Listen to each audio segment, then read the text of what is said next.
राकेश ओझा जो हैं वो कभी अपने चाचा पे इंजाम लगाते हैं कि मेरे चाचा ने मेरे पापा को मरवा दिया, कभी वो इंजाम गांव के लोगों पे लगाते हैं कि गांव के लोग राजनीति करके मरवा दिए, कभी इंजाम वो लगाते हैं कि शिवाजीत मिश्रा मेरा पिता का मर्डर करवा दिए। हमको तो समझ ही में नहीं आता कि उनके एक पिता को कौन कौन मरवाया है। वो राजनीति साफ करने के लिए अपना बाप के लाश से भी वो खेल रहे हैं। अपने पिता का जो मरने का शौक है वो इस तरह से मना रहे हैं पागल होके। ऐसा तो करना एकदम उचित नहीं है। वो पहले डिसाइड कर ले कि उनको किसको इंजाम लगाना है, शिवाजीत मिश्रा को लगाना है या अपने चाचा जी को लगाना है या अपने पूरे गांव को लगाना है, किसको किसको वो लगाएंगे। हाँ, नाजायज झूठ मूठ का केस बना के हम लोगों का जो एक दो सवांग जो है हम लोग का जेल में, वो लोग जेल काट रहा है। हाँ, राइफल लेके घूमते रहते हैं, 10 लोगों को अपने साथ में नाजायज राइफल लेकर घुमाते हैं और घूमते हैं, गुंडागिरी दिखाते हैं। वो क्या है, वो है क्या? उनके पास एक भी लाइसेंस वाला हथियार है? सारा का सारा नाजायज है। अगर चुना जाए, खोज हो जाए तो एक उनका बॉडीगार्ड छोड़ के कोई भी नहीं मिलेगा, कोई भी ओरिजिनल हथियार उनके पास नहीं मिलेगा। सारा हथियार नाजायज है। खुद शाहपुर में घूमते हैं, गुंडागर्दी। उनका पिताजी भी यही करते थे। वो लोग क्या थे, कभी कुछ थे? राजनीति को इस तरह से भरमा के वो लोग रखे हैं, इतना गंदा राजनीति करके रखे हैं कि इसमें कई लोगों को उन लोगों ने उलझा कर रखा है। विशेषर ओझा कई लोगों के मर्डरी हैं। ऐसे वो इंसान थे कि अपना मर्जी से जाके दूसरे का घर में शादी सेट करते थे कि आपका लड़का को उस लड़की से शादी करना है। अगर लड़का का बाप बोल दिया कि आप मेरे हैं कौन, तो सुबह में उस लड़का का घर से उस लड़का का ही लाश निकलता था और उसके बाप का। पूरा एरिया में घूम के आप लोग पता लगा लीजिए, ये बात सच्चाई है, हकीकत है।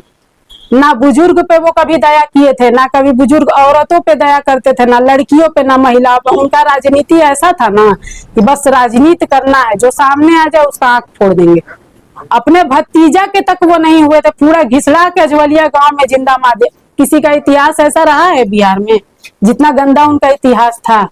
और उनका बेटा राजनीति करते हैं। राजनीति करते हैं तो कम से कम असल ज्यादा जो होता है ना, वो असल राजनीति करता है। वो असल ज्यादा है ही नहीं, 4 तरह का बात करते हैं। उनके परिवार में, हर किसी के परिवार में कुछ कुछ मैटर होता है। मेरा भी परिवार है, मेरे भी परिवार में झगड़ा लड़ाई मैटर कुछ भी हो, उनका भी परिवार का कुछ भी हो, इससे हम लोग को मतलब नहीं। ये सब तो हम जानते नहीं और ये मेरे को जानना भी नहीं है। हमको राजनीति जो लड़ाई लड़ रहे हैं उसका जवाब देना है, जो झूठा इंजाम लगा है उसका जवाब देना है। लगातार कहते हैं कि उनकी जान को खतरा है। झूठ झूठ लोगों को भरमाते हैं। जान का खतरा होता तो अभी तक वो बचे रहते हैं क्या? अभी तक वो बचे रहते हैं सीट पाने के लिए, लड़ाई लड़ने के लिए। अच्छा, आप एक बात बताइए, 2017 से इलेक्शन लड़ रहे हैं, उनके अगर इंसानियत होता और अगर वो सच्चे होते तो क्या पब्लिक अंधी है? उनका बाप के मौत के बाद उनको वोट नहीं मिला होता? हम लोग कुछ नहीं खोए हैं, तकलीफ काटे हैं, कुछ नहीं खोए हैं। भगवान का दया से सब बना हुआ है, कुछ नहीं खोए हैं। हाँ, दुख क्या होता है इसको हम लोग देखे हैं।